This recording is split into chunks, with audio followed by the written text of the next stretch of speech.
Hey guys, welcome back to a brand new episode of Stand Up, Sit Down. And on today's show, I have the hilarious, the talented Jackson McQueen. What up? Stay tuned. I'm here. You are now tuned in to Black Hollywood Live. Stand up, sit down. There it is. There he is. There it is. Okay, I see what you're saying. Oh, that's how you did it. Okay. Dang. Yeah, what's the there he is. Jackson McQueen. I mean, yeah, nice good song. Yeah. I'm not tired of it yet. I'm not tired of it. Really? No, I'm not. As soon as I heard this song the third time, I was done. The flute? I was just done. The flute? But I was done. The flute, though. He's just talking about Molly Perkins. I'm like, bro, like That's a great topic.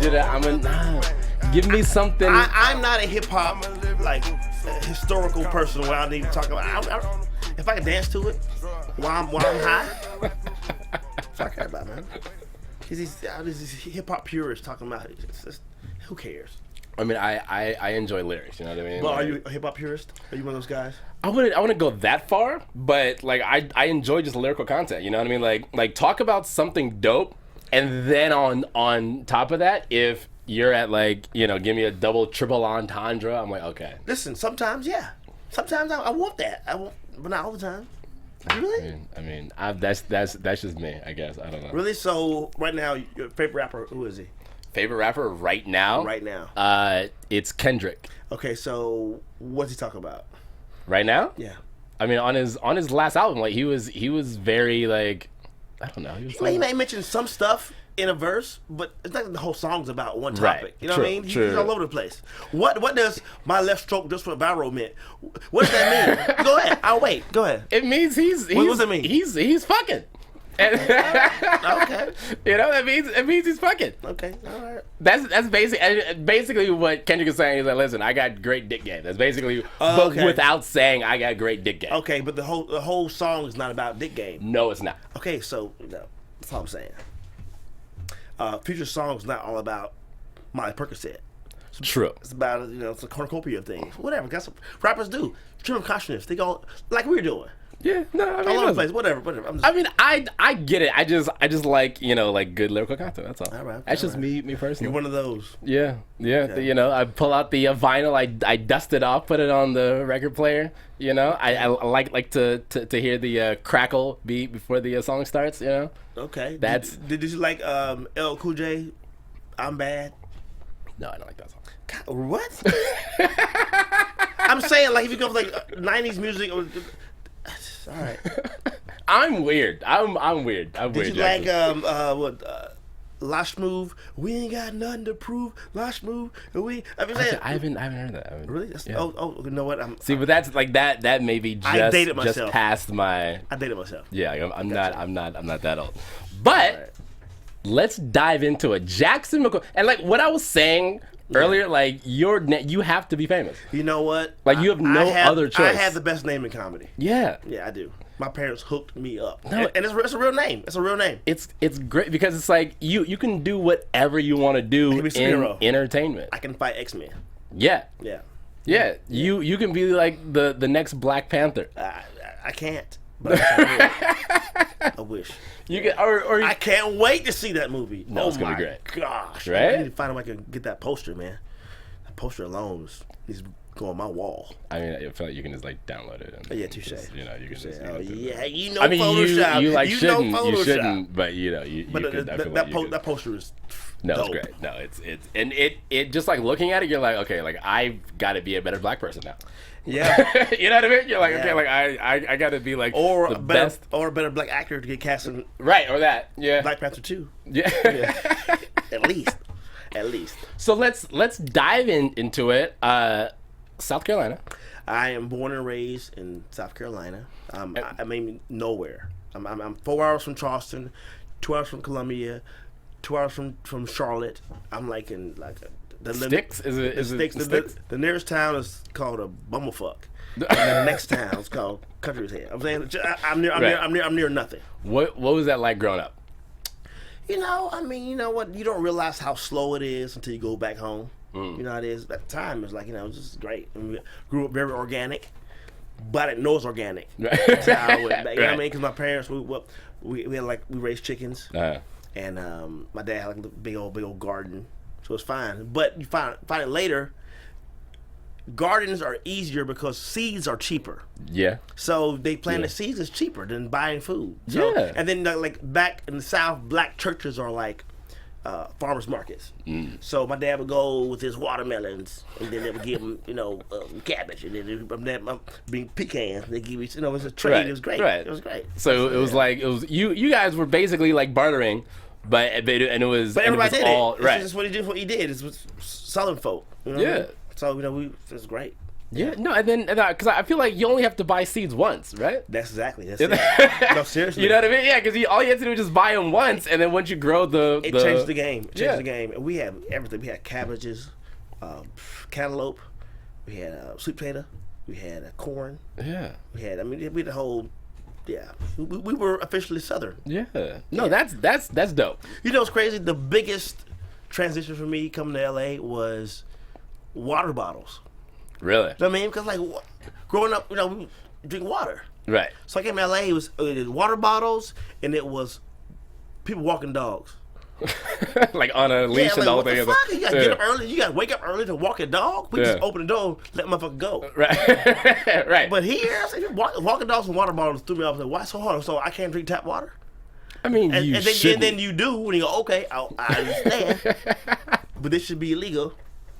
You know what I mean? But I've noticed that you make tap water real cold. Well, no, I mean, because I really like what you should do, and like this is what I did, because I was like, I can't buy bottled water. Like bottled water was like way too expensive. And, and plastic is bad for the yeah. But I would get tap water, then I would boil it, and I would put it in the fridge. But that just took forever. You really? Seriously? That's stupid. What? You know why it's stupid? Because your body is made to process that shit. Tap water? Yes. But no. Back then, they didn't have tap water. They go in a lake and just cup their hands and slurp it up. Right, but that lake water didn't have all of the stuff that they put in tap water, though. Stop it. The worst it has is maybe some rusty pipes. That's it. Like lead. You got the lake has some worms and shit. Lake has like animals, organisms. That's bacteria. Nature. That's fine. So somebody can shit in the lake. True, you drink it up. Yeah, no. And you live just fine. And they live stronger, a little stronger. Yeah, strong. You know what I'm saying? You have strong internals. Internal strong. I'm just saying. Back then, life was harder, but made for a stronger human. Yeah, no. Now we're so weak now. Anti-germs and all this stuff. Come on, man. Your body's made to have germs. Here's the thing. I feel like one good plague would knock a lot of people out. Like, you have one like serious plague, you know what I mean? Like, people are just dying. I agree. The Black Plague. Yeah. But it killed white people. Yeah, I call it the white plague. Well, the new Black Plague is AIDS. Yeah. Well, I'm saying, no, you know what I'm saying. Yeah. But whatever. So what type of kid were you growing up? You know what? I was always funny, man. I used to. I remember. I used to tell jokes to the chickens. Like at your dad's farm. Yeah, man. I think a lot of comedians just have imaginations. We talk a lot. Here's the deal. The reason I don't like podcasts is because I love to perform, but I don't like to talk. Okay. You know what I'm saying? Yeah. That's a side. But I think in general, I have 3 older brothers. So I was always kind of just entertaining them. And when you're the youngest of, the reason why there's a lot of young kids, youngest families who are comedians, because you have to deal with personalities and you see what not to do and yada yada. I know I said that. But yeah, I used to always entertain my brothers, my family. I was the family comedian. I think most comedians start out as being the family comedian. Right. You know, is that how you tell your little jokes, Jackson. Come on, come on, Jackson. Go ahead. Thanksgiving, family picnics, church picnics. Come on, give us a little. Yeah, I should just pick up people. Yeah. and then in high school, I used to do talent shows, and I used to like do impressions of. I used to host talent shows. I used to do impressions of like some teachers with character. You know what I mean? Right, so I right. was just doing impressions of teachers. That's how I started out. I mean, I remember I made a mixtape when I was little, doing impressions of like my teachers. It was so stupid. Right now, it'd probably be pretty funny if I saw it. But, Did the teachers ever get mad? no, they never saw it. Never saw it. But yeah, whatever. But it was. But it started. I never watched a lot of comedy growing up. You know, and I think that allowed me to develop my own style. I think Right. early on. Right. So- So then, what was like your like first like actual like stand up show? I'll tell you. College. Okay. I did a talent show. Okay. So had musicians, had so and so, jugglers and shit. It was at University of South Carolina. It was a lot of the ballroom, like 500 people. I prepared, practiced. I was like 6 minutes, and got second place. Nice. Got second place, and then from there, I became known as the campus comedian. You know what I Okay. mean? And so whenever there's a talent show or a fashion show or something to be hosted, I was always like hosting shit. You know what I mean? Always just like a spoken word. Back then it was holiday, like spoken word. I always do like a funny poem or some shit. I was always Yeah. like there's a talent show like if comedians came to my college, I would host the show. You know what I that's mean? dope. So it was cool. Yeah. It was cool. So then, okay, so you were doing well. Well, here's the thing. I was funny to me because I was not to compare myself to. Right. You know what I'm saying? But I wasn't doing comedy every night. It was Right. like spurts. You know what I mean? That's not really doing comedy when you do it 8 times So a year. you were like dabbling. Yeah, but back at the time I thought it was legit. Right. But I didn't know you got to do comedy 8 days on a a week. consistent basis. Yeah, Right. So right now I do comedy 8 days a week. What, You know. what was the first time that you bombed on stage? Shit. What's the deal? I bombed, but I probably didn't know I was bombing. I didn't know because people were still laughing at dumb shit. Right. You know, the first time I legit bombed, that I know my soul left my body. My soul, well, comedy wise, because I bombed do other shit, but comedy wise, when I knew I finally met death in the eyes. You know what I'm saying? I remember that moment. I was doing comedy in my college. You know what I mean? Got a big head, and in my my town was Columbia, South Carolina. They have a place called the Comedy House Theater. Okay. Yes, all the big names come through, yada yada. But they also do like open mic. I was doing open mic. At this point, I was open up for comedians. At this point, 'cause I thought it was, give me can I get 5 minutes to do comedy? Yeah, come on, get 5 minutes. Yeah. So I remember, dude, I went up. At the time, I didn't know you should do the same set over and over. Right. Each time I was doing comedy, I do a different Something set. different? Yeah, 'cause I thought I was like, I didn't know. Right, I had yeah. no clue. Yeah, I yeah. didn't I didn't have a set. I was just doing, you know what I mean? Which is actually like that's a very common thing because like when you just watch comedy, you think like, oh yeah, this is different. So you Yeah. think every time you go up, it's supposed to be different. I had no clue. So I went on stage and I did this. I never forget. I had my brothers come down. At this point, I had 2 brothers that were at Clemson. You know, Okay. it was like 2 hours away, whatever. So they drove down to see me do comedy at Comedy House Theater. Yeah. And for some reason, Nick, I thought that jail rape was so funny to me. You know what I mean? I thought it was so funny. So I had this whole routine about just this dude getting jail raped. You know what I mean? And how like the bit was about how dudes pick who they. You know what I'm saying? Who they I was did like, 'em? yeah, how to get them. I was like, I can't remember what it was, but it was like, I got a guy was playing cards, and whatever. The point is, it did not go over well because white folk do not like jail rape, Yeah. Well, yeah. and I think black folk think it's funny sometimes, but white folk do not like it, and it was all white. It was all Southern white people at the time, Right. South Carolina. And my brothers in the audience, they were just like, "Oh my god!" So, Wait. The whole set was about no, jail rape? but I know at least a major part of it. I don't know. I remember that particular. It was years ago. Right. But I just remember that it was, And then, so it was so bad. That's how bad it was. It was so bad that my brothers they didn't see me till like 10 years later. wow. Because they didn't want to be getting embarrassed. So I did Comic View twice. You know Yeah. what I'm saying, but they just would not see me live because they just didn't want to. That's crazy. Yeah. So like they were tainted basically. They were from, embarrassed from for that. me. Yeah. You know what I mean? Wow. So every time I got on stage, they were like, "What's he going?" You know, but I'm a professional now. But at the time, they were just like, you know. What about hecklers? Because I feel like, you know, that happens, and it happens to a lot of comedians. Like, how do you handle that? You know, here's the deal. Not all hecklers are bad. Right. So I'm saying, so just because somebody is talking loud or speaking up, you don't have to murder them. You know, that's I think we see comedians who like roast people in the audience a lot. I think that's not how you handle hecklers. The first part of heckling is to educate.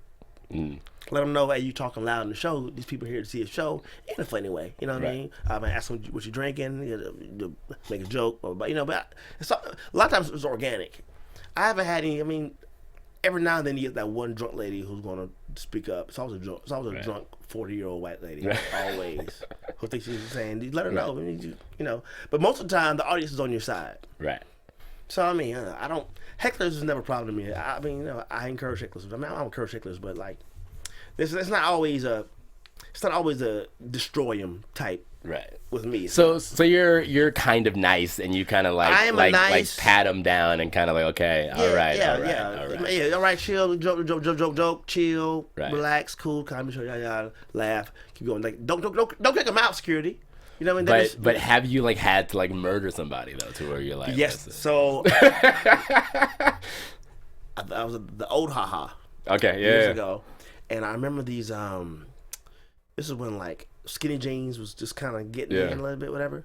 And these cholos were sitting in the audience, and they were just every comedian. They were just fucking just on them. Really? I was like, how come you guys? I'm asking the comedians, why you not killing these guys? Whatever. They're like, you'll see. Whatever. So I go on stage, and the dude says something like, he yells out, "Are those Bugle Boy pants you're wearing?" Something like that, right? It's pretty funny. No one laughed, but these guys were laughing. It was a cholo with glasses, another dude, and his girl, right? So I see the guy with glasses. I was like, "Are you like a thug with glasses?" You know, I do the whole, right. The whole, you know what I'm saying? And the artist is laughing. I'm killing him, whatever.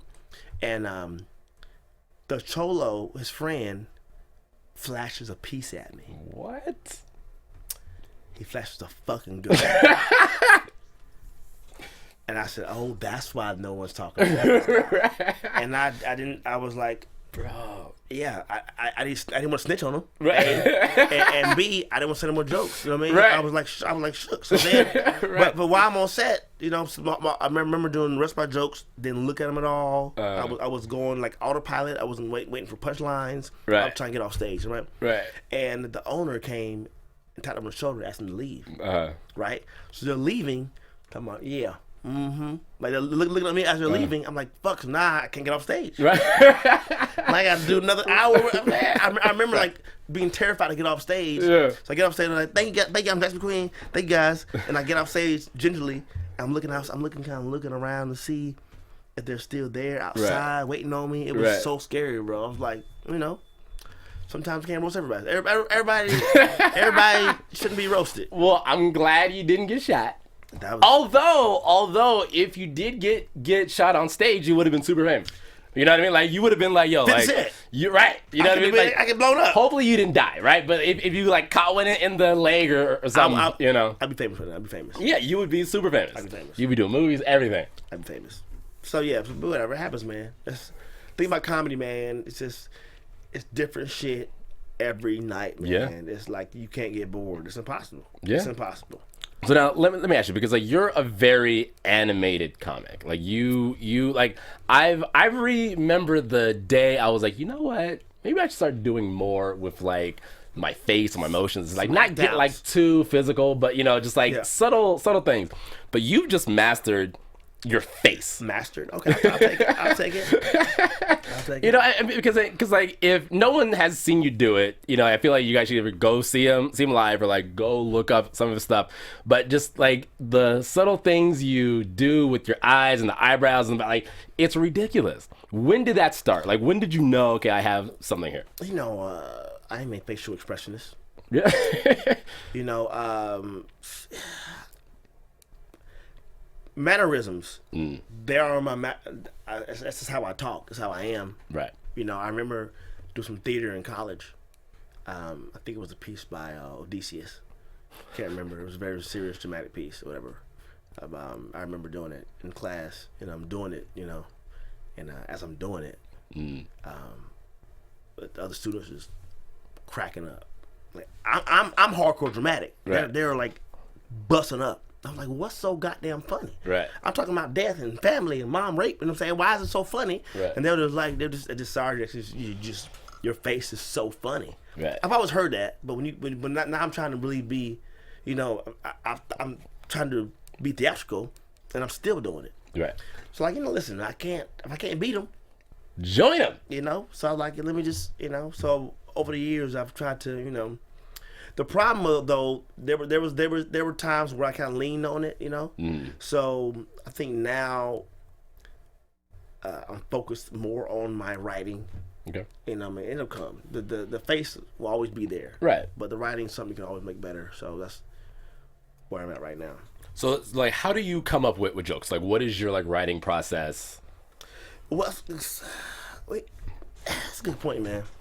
It used to be when it came to me, the muse. You'd be in the shower, Right. Or Great place to write, by the way. shower or washing dishes. Yeah. Like my hands, whatever it's, I don't know.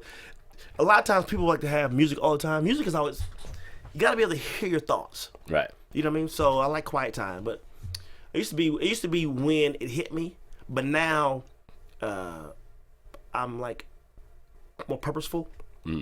So if I joke about whatever reason, I'm trying to constantly think about how I can make this joke better. Right. I don't know. It's a don't let it hit you. You hit it. Right. That makes sense to you? Yeah. I mean, like I don't know, like So you're like going and like chasing it. So like you have a premise or whatever. So you're like, let's just say I'm gonna make a joke about I'm make a joke about South Carolina. So now I'm going to try to write a joke about South Carolina versus letting it hit me. right. Trying to write, I don't know. And then open mics, Yeah. you go and work them out. Test it and see. So like, when do you know a joke is like TV ready? You know what I mean? Or you're like, okay, like I'm gonna put this joke in my set. Very, very important. So like now, probably the last year, 2 years, because I've taken like breaks off comedy. You know what I mean? Like, and now my comedy is more deliberate. Like I'm actively working on my TV sets. So like, for example, if a joke pops in my head about, sex, vagina, I put it aside. You know what? I put in the script somewhere. I'm not even gonna waste my brain energy on this joke. You know what I mean? On this thought. I work on because I'm trying to work on certain sets, more broad, clean TV sets. Right. And that's something you could make it deliberate. Yeah. I had a dude I met. He's a writer.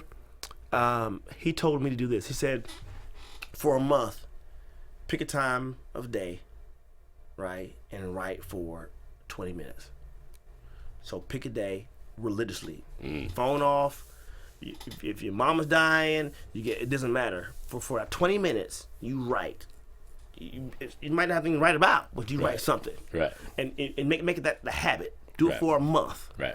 And Nick, it is life changing. Is it working? Is it working? It's phenomenal, bro. It's like, as comedians, ultimately we're writers. Yeah. Writers, performers, and the craft of writing is something you need to actively write. Like, for example, like painters. The best painters have to. You can't wait to paint something. You got to paint every day. Yeah, he's got to do it. Get out there and do it. So we go perform every day, but you got to write every. Open mics, you can perform the same jokes every day. Right. That's not really growing. Right. But actively writing, that's where the growth comes in. Right. Okay. And people see your writing. People see your writing, they respect it, and that's how you get a book, man. Or a big time comedian, Kevin Hart, might come ask you to write some jokes for him. You never know. I mean, that's so. No, it's true. It's like true. TV shows come right for a show. I mean, the writing is what sells us. Yeah. We can always perform whatever, but the writing is what makes us dope. Yeah. Yeah. No, and then like that's my other thing to especially now because you have like the social media generation or whatever, and people taking jokes and yada yada yada. And one, because I already know like it's ridiculous, you know. It's like, and having someone take your joke, and like it's a big thing. But like I also look at it too. I'm like, all right, cool. Like I'm done using that one now. Like I'm gonna write something else. Yeah, this is true. But like some jokes, joke stealing really hurts when you take a long time to write a joke. True. That's when it hurts. Yeah. You know what I mean? I had to tell a few cats because I have a big open mic I do on Tuesdays, and a lot of social media stars come through. I mean, it's millions of followers in that room. And sometimes a cat go on stage, do a joke. You see that motherfucking joke, in a sketch. Right. You know what I mean? I tell them, hey man, listen man, y'all trying to come here, you can't do that shit. You know what I mean? This I ain't take it. This is livelihood. Yeah, I ain't take it. You might have take it. You might have taken it subconsciously. Right. You should have took it. And it's not even stealing premises is stealing. Yeah. Not just punchlines. You know what I mean? The premise, the thought that you wouldn't have had unless you heard it. So that's still. Yeah, that's still stealing. That's thievery. That's still stealing. But whatever. Are there any jokes that are off limits to you, or any topics or whatever that are off limits to you? I mean, free speech, man. You know what I mean? Like, you can say whatever you want to say, right? But disrespect repercussions. You know what I mean? Like, I don't care if a white dude does a joke on the N-word. It doesn't bother me. But you might get your ass whipped afterwards. But I'm saying, but just understand. I mean, you can do whatever you want to do. Right. Kathy Griffin. Right. You know what I mean? Like you use political. I get it. You grab a decapitated head of the president of the United States. Liberals are like it's a joke. Right. You know what I'm saying? However, if Dennis Miller, who's a Republican comic, had a bloody head of Obama, decapitated. It says it's a joke. You guys would lose your fucking mind. Yeah. Black folk would lose their minds. Yeah. Come on, I'm just saying. So, it's to the president. Right. I ain't gotta like him, but I do respect the office. Right. You can't have a fucking bloody head of president. That was like a bit much. And work for CNN. Right. For CNN and be like, oh, what? Come on, are you serious? Yeah. Yeah. Stop. But I mean, here's the thing. I feel like, listen, like Kathy Griffin's gonna be fine. No, she'll be fine. She'll be fine. Like, let it, like, once it blows over, you know what I mean? Like, give her like another year or so, and at the end of the day, like, she's a comedian. You know what I mean? Like, she'll still get booked. Totally. And so like, she just has to cool off. I have a problem with free speech. Just don't be mad at repercussions. Right. That's all I'm saying. Now, would you ever apologize for a joke? That's a good question. I mean, because there are comedians who have, and sometimes you should. Sometimes listen. You can't do a joke about somebody. I mean. But what if the joke is funny? Here's the thing. I'm not funny to somebody. Yeah. Might be not funny to somebody else. True. So that's what I'm saying. So I might have the best rape, abortion, molest joke ever. Right. But somebody else, like, that's my life, and I'm saying so. Right. I mean, whatever. I don't know. but ultimately, do you? True. Do you, man? True. Perspective. Ultimately, I don't care if it's funny. I've heard some pretty funny abortion jokes. Right. You know what I mean? Yeah, I mean, like, because, like, I don't like, I feel like the way that I look at it, I said like 7 times right there. The way I look at it is, if it's funny, like, that's the first thing. If it's funny, it's funny. Like, if it's funny first, all right, cool. Then you look at in the manner in which they presented the joke. Bill Maher. You know what I mean? Great example. Bill Maher. Right. So, as a comedian, I get what he was trying to do. Yeah. I'm not mad at him. Timing was great. I get. I mean, the dude said, "Come work in the field with us." He said, "I mean, like, honestly, if a black dude said that, it would have been so on point." Right. So on point. But he just, and listen, I respect that he went for it. Yeah. It just wasn't the audience. Yeah. You know what I mean? Yeah. It's funny to look at the white guy he was talking to. He was so uncomfortable. Oh my God. But listen, that happens. But I respect, as a comedian, I get it. I'm not mad at him. Right. I mean, you can't do it. listen. But Expect repercussions. do you think that he should like lose his job, lose the do show, not. this and I that? don't. I sure don't. I don't. Not even close. But that's a word. Right. We give that word so much power, man. Yeah. Yeah. But I mean, but also too, like when you have to recognize when you have like a brand, you know what I mean? Like you got stuff to protect. Like unless you're just a pure comedian that doesn't have sponsors, no TV shows and that, but you're making money. The thing about HBO is their subscribership, right? Right.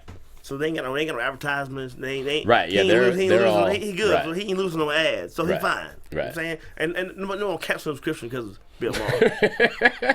You know what I'm saying? So, no more HBO because of. You know what? I can't believe it. He's fine. Right.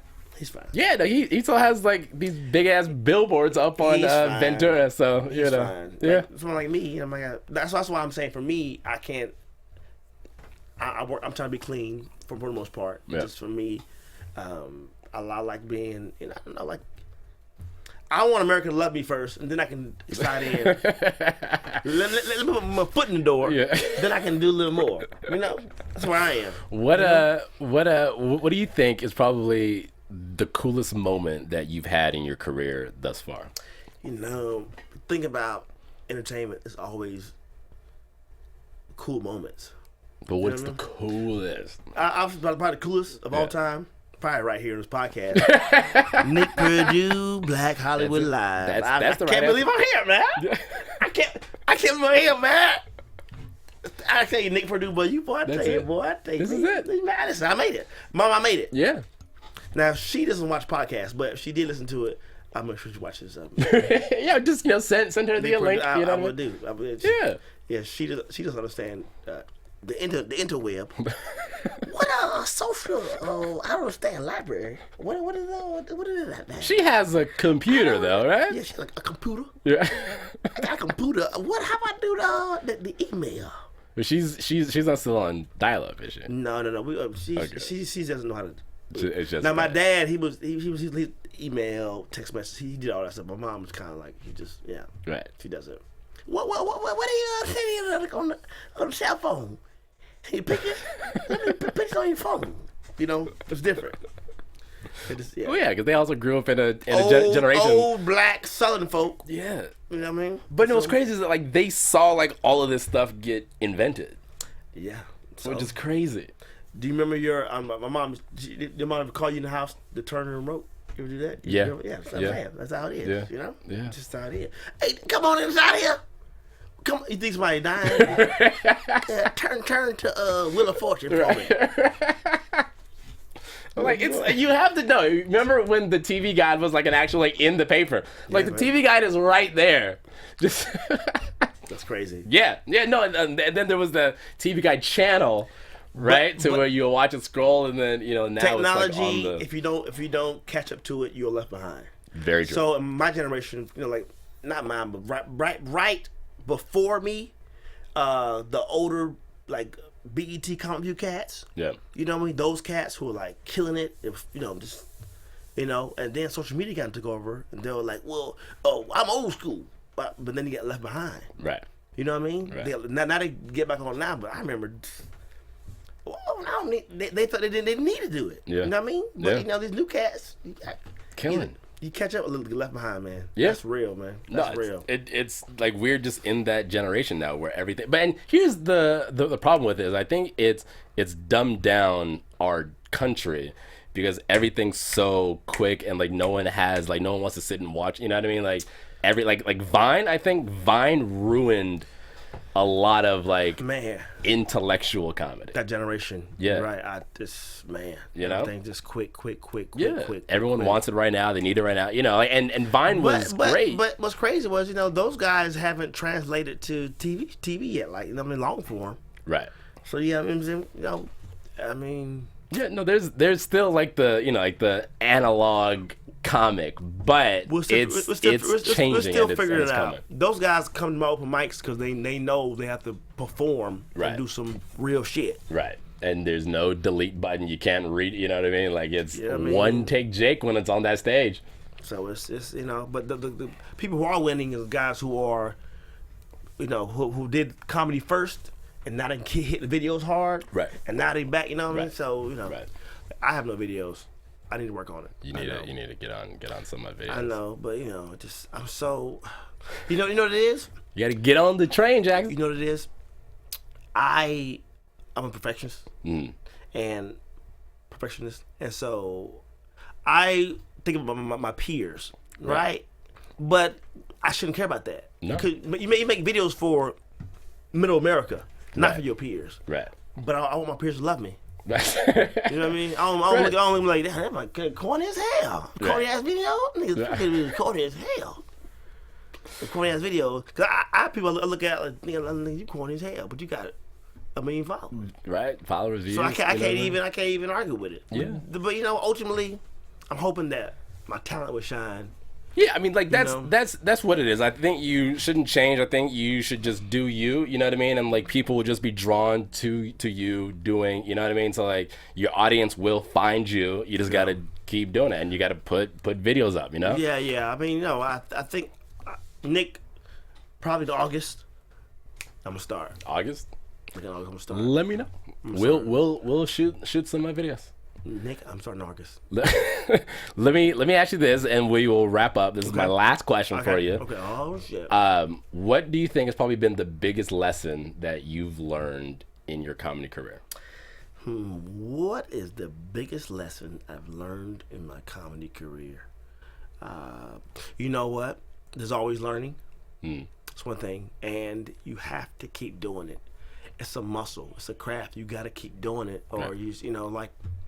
There's a movie called Rain with the crump dancing. Have you seen it? No, I haven't. Anyway, so the movie, I think it's called Rain. I can't remember. Anyway, there's crump dancing, which is clown dancing, which is big a few years ago. You're right. And Tommy the Clown, everybody. Urban, right. L.A., right? And they dance every day. They dance every day. And they said if somebody missed a few days and came back and been doing it, they said we knew that you hadn't been there a few days because comedy, because dancing is always evolving, right? And so is comedy. Comedy's always evolving, and hack is when you're not caught up to the rest of the comedy. That's what it means. Right. This is me. I don't know. I just feel like consistency with everything will make you great. Okay. And I want to be great. So Nick, you do this. You get better every time you do this podcast, right? Yeah. So that's what it's about. So the more you do it, the better. 10,000 hours, man, is what I live by. You know, you talking about? So the book called Outliers. Okay. They say 10,000 hours of any craft makes you a master. Is that what it is? Okay. So every time I do open mic, book show, hosting, whatever, I'm putting it towards my 10,000 hours. Right. And I just know the more I do it, the better I get. Yeah. So that's everything. Those porn actors, man. Those guys can fuck, man. 10,000 hours. 10,000 hours. Yeah, that's it. That's it. So there it is. So let the people know. Yeah. Where they can see you live next and where they could catch you online. Online, my Twitter is @Jackson McQueen. Instagram is @Jackson.McQueen.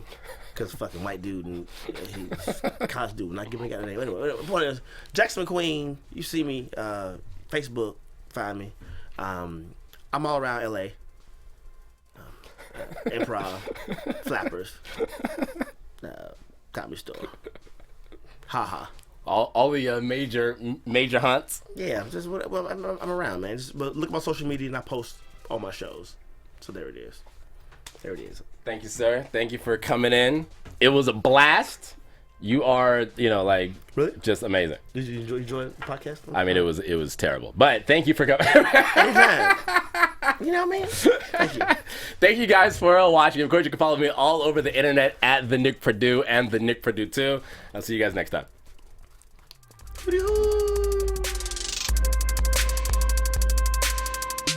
From executives Keven Undergaro, Dario Kristen, Tiana Hobson, and the entire BHL staff, we would like to thank you for supporting Black Hollywood Live. the first online broadcast network dedicated to African American entertainment. For questions and comments, contact us. info@blackhollywoodlive.com. Like us on Facebook, tweet us, or Instagram us at BHL Online. And I am the official voice of Black Hollywood Live, Scipio. Instagram me at KingXOBay. Thanks for tuning in. The views expressed here are those of the host only and do not necessarily reflect the views of BHL or its owners or principals.